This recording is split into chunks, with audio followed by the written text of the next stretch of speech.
নিষেধ, যেহেতু আমার নবীর নিষেধ ফজরের ফরজের পরে সূর্য উদয়ের আগে কোন ধরনের সুন্নত নফল নামাজ পড়া যাবে না, সেহেতু আপনি চাইলেও ফজরের ফরজের পরে সুন্নত পড়তে পারবেন না।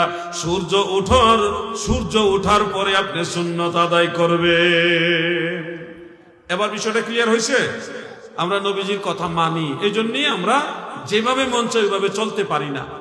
অনেক লামাযহাবী আছে আপনাদেরকে বিভ্রান্ত করবে, একটা হেজিটেশনে ফেলে দিবে, সমস্যার মধ্যে ফেলে দিবে ধর্মীয় মাসালা। তারা বলবে পরে নিবেন অসুবিধা নাই, অথচ নবীজির নিষেধ ফরজের পরে সূর্য ওঠার আগে সুন্নত নফল পড়া নবীজির কি নিষেধ। যার কারণে শারহু মাআনিল আসার অন্যান্য কিতাবে অনেকগুলো হাদিস শরীফ রয়েছে। হযরত ইবনে আব্বাস, হযরত ইবনে ওমর, আবু মুসা আশআরী, আবু দারদা রাদিয়াল্লাহু আনহুম, এরকম বড় বড় সাহাবীরা তারা যখন ফজরের ফরজ নামাজ গিয়ে জামাতে শরীক হইতেন, সুন্নত পাইতেন না, তখন ওনারা কি করতেন? হয় প্রথম রাকাতে হইলে দূরে দাঁড়ায় সুন্নত পড়ে নিতেন, এরপরে দ্বিতীয় রাকাতে জামাতে শরীক হইতেন, আর না হয় সূর্য ওঠার পরে ওনারা সুন্নত পড়তেন। এটা হলো সাহাবাই কারাম এভাবে করতেন। তাও একজন দুইজন না, এক জামাত সাহাবাই কারাম এভাবে আমল করতেন। আপনি যদি এখন বলেন অমুক হাদিস আছে একামত হয়ে গেলে আর কোন নামাজ পড়া যাবে না, ভাই এক হাদিস মেনে আরেক হাদিস অস্বীকার করা যাবে না।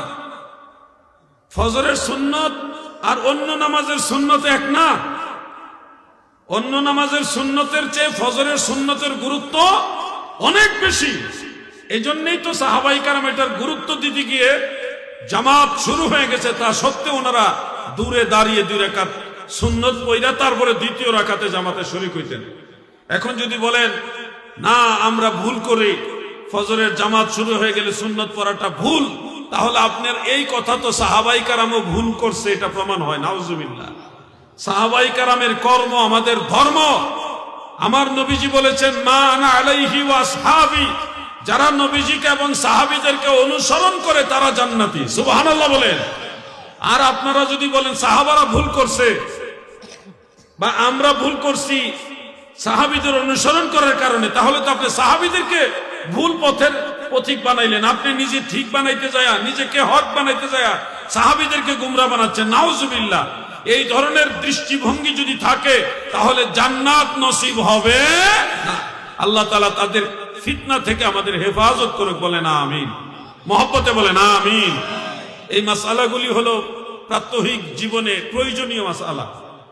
আমাদের কাহিনী, ইসলামী ঘটনাও জানতে হবে, কিছু মাসালাও জানতে হবে। কি আপনারা বেজার হয়েছেন নাকি?